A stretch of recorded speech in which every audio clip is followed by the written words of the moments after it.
My name is Craig Turner. I have two roles that are relevant here. I'm the executive director for the Buffalo Niagara International Trade Gateway Organization, or ITGO. You'll see our logo up in the corner there. ITGO is a logistics industry association. So we have members that are in the logistics industry, warehousing, trucking, manufacturing, and we work with local governments and the state and the province of Ontario to create a better logistics opportunities here in the region. I'm also president of World Trade Center Buffalo Niagara, and similarly an association of companies involved in international trade, and we work with them to facilitate opportunities here. I did not grow up in this world. I did not work in logistics. I worked in government relations, and I worked for the Chamber of Commerce. And how I got into this was I was running government relations. This would have been about 2009, running government relations for the Chamber of Commerce in Buffalo. And the woman who was running the logistics industry work left the organization. And at a meeting, they said, we need somebody to take control of this. And they said, Craig, you're the person. And I didn't know anything about logistics. I didn't know anything about supply chain. And I said, okay, I'll take it. So I started working with our members on it. And I haven't looked back since. It's just such a phenomenal industry. I put the picture behind me. You have the slide here, but if you can see my window, the ship there with the containers on it, this was a big moment for me because, here I am taking on an industry that I didn't know anything about and fell in love with immediately. And a couple of years ago, we had the opportunity to do a tour, and I'm on this is my picture that I took. I'm on a boat in the port of New York, New Jersey, and we're sailing next to these gantry cranes and the containers and these enormous ships carrying this cargo. And it just kind of struck me that here I am sitting in Buffalo, New York, and I have an opportunity to be a part of everything that's going on here in global logistics, getting products to people all over the world, and it just blew me away. So that's one of my favorite pictures right there, just the enormity of this ship that we were passing and what it meant to what it means to what I do on a daily basis. So when we talk about logistics workforce, we have a saying we like to do. We say from the beginning of time until the end of time, you will always need to move something from point A to point B. So this is a picture, just a little cartoon from Memphis, Egypt, which is widely recognized as the place that trade started along the Nile River. So back in 4,000 years ago, 5,000 years ago, logistics was important.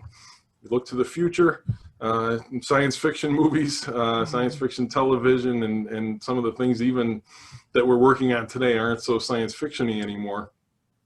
From the beginning of time to the end of time, you will need to move things from point A to point B, and we will always require people to do it. So anyone looking at the sustainability of careers in logistics should know that they will always be there forever. I like to say, I don't know if anybody's a Star Wars fan, but even as you talk about science fiction, the most famous ship in science fiction history was a cargo ship. if you know your Star Wars. So what are logistics and what is supply chain?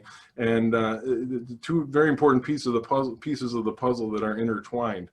Logistics is the actual movement and storage of goods. So when something comes to you, and I'm going to talk about how that works, but the actual moving by truck, by train, by air, by boat, in the warehousing, the actual physical movement of those goods. Supply chain is the bigger picture. Supply chain is getting something from point A to point B, and all the people and all the organizations and all the companies that touch it along the way, the processes. So you're including the manufacturer, you're including the retailer, you're including every piece of the puzzle along the way, the customs broker, the freight forwarder, everybody that touches that is part of the supply chain, and they work all together. This is something that you don't see, but they're working all together along the way from the time something is raw material is pulled from the ground all the way till the time it lands on your doorstep. Everything that you use on a daily basis has gotten to you through logistics. It's been on a truck, it's been on a train, but I want to dig deeper into that so that we can kind of really show what happens. So let's say you're into Among Us and you see a t-shirt on Amazon that you want to buy. So what happens? You type in your information, you plug in your credit card, and it shows up on your doorstep. End of story, right? Well, that's not the way it works. There's a big picture that goes along with it. So first of all, let's start at the beginning. What are t-shirts made out of? T-shirts are made out of cotton. So the farm grows the cotton. It transfers that cotton to the manufacturing facility where it's manufactured into a t-shirt, and there it shows up on Amazon, and then it shows up at your door. But there's more. The t-shirt, well, a lot of t-shirts are made in China or in Southeast Asia, so that needs to come to the United States on a boat, goes through the port of entry. A lot of times in our region, that's going to be the port of New York and New Jersey. It comes from the port via a truck, gets to a warehouse where it's sorted and sent to the retail. It's either the retail stores, or in our case, for this example, gets put on what we call a last mile delivery truck, and then ends up at your door. So you can see this is something that generally most people do not think about. We eat, sleep, live, and breathe this every day, and every time we see a product come in, and we not only look at all the steps that it took to do it, but the costs of each piece of the puzzle. One of the interesting things is you'll talk a lot with your families about, okay, that t-shirt probably cost $1.50 to make. So why is it $25 when I buy it on Amazon? Well, along the way, there's a lot of people and a lot of job roles that have to touch that t-shirt that are gonna make it, and those all have cost available to them. And we'll talk a little bit about how we work to minimize that cost. So who gets it to you?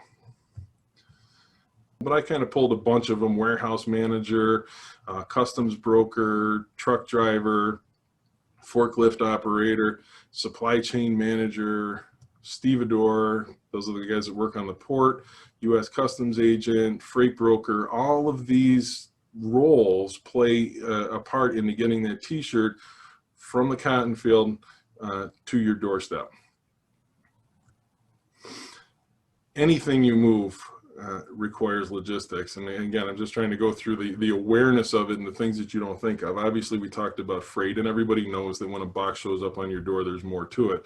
But food, moving food, think about humanitarian efforts when you have to get medical supplies or food to less fortunate parts of the world. I mean, that's all logistics. Energy, moving oil or gas or even electric, or if you've seen the windmills going up all over the place, those windmill blades are the size of a building, and they require significant logistics to move them to where they need to be. Military, a lot of people in the military end up going into logistics after they've served their tour because military is all logistics. In the military, they are constantly moving things from point A to point B. Construction, same way. You need to get those building materials to the job site. All of these things require logistics. Our region, we have a great advantage here in our region because we were built on logistics. You are probably familiar with that it exists, if not the history of it, the Erie Canal. Well, when the Erie Canal was built in the 1820s and until the mid-1900s, it was the way to get cargo from New York City to the Great Lakes and to Chicago. That being the case, Buffalo grew and thrived. In 1901, Buffalo was the 6th largest city in the country and growing, and we hosted the World's Fair here. So steel and flour and building materials and a lot of the pieces of the puzzle that were necessary to grow the country in the late 1800s, early 1900s came through Buffalo, and we thrived. Now in the 1950s, the Welland Canal was opened, which is a canal about 5 miles into Canada that connects Lake Ontario and Lake Erie, and that canal then at that point enabled ships to be able to pass by Buffalo and the Erie Canal to get to the St. Lawrence Seaway and to the Atlantic Ocean. So it was a big hit to our regional economy. However, the important thing for us is that our geographic location still puts us in a prime position for logistics growth, for distribution in our region, which is why you constantly are seeing Amazon in the news looking at opportunities in our region. Those circles that are on there represent about a 1 day's drive. So a truck driver, according to the federal law, has a certain amount of hours that they can drive in a day, which is 10. that outermost circle is about a 10-hour drive. And if you look at that map, you can see the cities in it that you have a lot of population: New York, Philadelphia, Washington, Toronto, Detroit. The fact that you can locate your company here in Buffalo and reach all of those cities, which amounts to about 40% of the North American population, within a 1 day's drive from our region, has made it a tremendous place for logistics companies and manufacturers and distribution companies to do business in our region.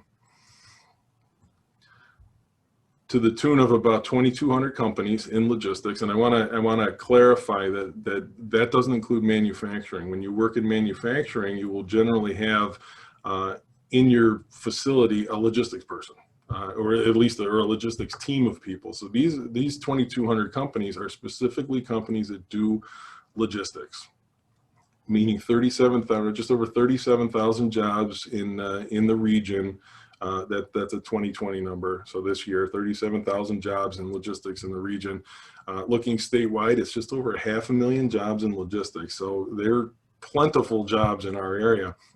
And for our region, the logistics industry yields about a $6.3 billion impact for the economy. So, like I mentioned, that no matter what you enjoy doing or what you're looking to do with your career, there are opportunities in logistics. So whether you're whether you enjoy the technical aspect of it, whether you enjoy the people aspect of it, there are places for you to go and grow in the industry. So do you like developing solutions? Logistics is all about solutions. That entire supply chain that I did before with the t-shirt going out everywhere that it needs to go, if you can lower any piece of that puzzle by a penny, you're ahead of the game, because your competitors are trying to do the same thing when you're selling t-shirts. And if you think about, a penny may not sound like much at a different piece of the puzzle, but multiply that penny by 1 million t-shirts every time you ship something out, and all of a sudden you're talking about real savings and a real competitive advantage. So logistics is all about solutions, and whether it's tech, whether it's connections, whether it's building people relationships, whether it's doing business in different countries, the industry is consistently looking for solutions. So if you're the kind of person that works for, it's a great industry for you. Technology is a huge piece of the puzzle. There are jobs in logistics that existed 20 years ago that do not exist now, and in 20 years there will be different jobs. One of the things if you go to the General Mills factory, on their warehouse, they have robots going around. They're called smart robots, but I think the workers in the warehouse call them dumb robots sometimes. But the robots do a certain thing, and it helps cut costs, and it helps streamline the efficiency of the warehouse. Now, we're in a workforce session, so sometimes you look at that and go, well, that robot replaced a couple jobs. Well, it may have replaced a couple jobs in one area, but they also need an engineer and a maintenance person to run that robot. So if you like tech, logistics, finding technological solutions is a key component of logistics going forward. Making connections, you saw all the connections that I put into that supply chain that need to be done. Those are all relationships, and in the end, it's people. It's people. You're finding solutions, and when you get out into industry, people are consistently looking for solutions. So if you are the kind of person that can present those solutions and have the people skills to sell them and to get them implemented, it's a great place for you to be.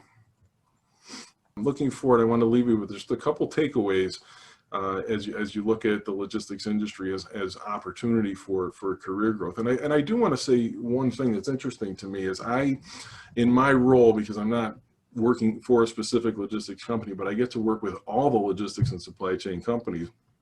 I have a great opportunity to work with many leaders in the industry here in this region.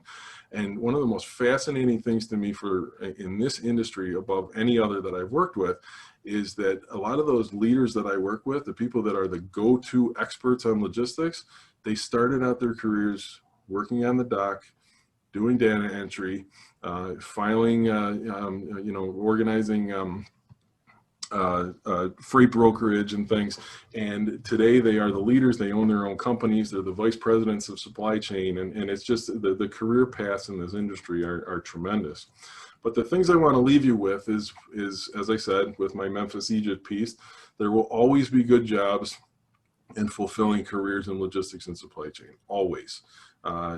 Whether it's hands-on jobs or moving to running the technology that's going to do those hand-on jobs, we will always need to move something from point A to point B. The world will always need solutions and better ways to move goods. And I wanted to give you just a quick example here, because this year has been an interesting one for logistics, because we as Americans are very much used to getting whatever we need. If there's something we want to order, if there's something we need to order, we go to Target, we go to Walmart, we go to Amazon, we go to Wegmans, and it's there, it shows up. And all of a sudden this year, you couldn't get toilet paper, you couldn't get building materials, you couldn't get a bicycle, and that's all supply chain. The country was shut down in March and April, and things weren't being produced, and things weren't being moved, and people were out of work, and companies were staggering shifts and things. And when there's those hiccups, somewhere along the supply chain, it stops it from getting to the shelf, it stops it from getting to your doorstep, these products. So it's been an interesting time here. And and I look at and the reason I talk about this here with solutions, I look at so take Southwest Louisiana, which the people are the same as us. They need toilet paper, they need food, they need everything that we need. They're in the middle of COVID, so they're dealing with some of the same challenges that we are this year. And then they get hit by a hurricane, and then they get hit by another hurricane. And you know what happened? The supply chain kept going, because there's good people working in the industry, and they created solutions to get everything that those communities needed to them, including, as you go through a hurricane, building materials, which is the next piece of the puzzle, which a lot of us here, a lot of people over the summer took the advantage of not being in work to do, and not being at the office to do home repairs and things like that. Well, the building materials weren't readily available because of supply chain. So there's always going to be the need for solutions. And I mentioned this too, logistics were very different than they were 20 years ago. And they'll be very different in 20 years. There's an example. Let's talk 5 years ago. Just think about how things have evolved. So 5 years ago, you would order something online, and when it came to the little box for shipping, you had to pay for shipping. Usually, you had to pay a couple bucks for shipping, and it was typically 3 to 5 days, and you might pay a little bit more for 2-day shipping. Well, let's look at where we are now. Now, you pretty much expect to get free 2-day shipping everywhere you go. And in a lot of cases, you can get same-day shipping. You can get, and people are beginning to expect that. Well, that just doesn't happen. Those all take systems, and they take solutions, and they take smart people creating those solutions and implementing them. So logistics are going to continue to change, and I wanted to just kind of share, hopefully this works, as it continues to change. This is a prototype of the future of logistics here, and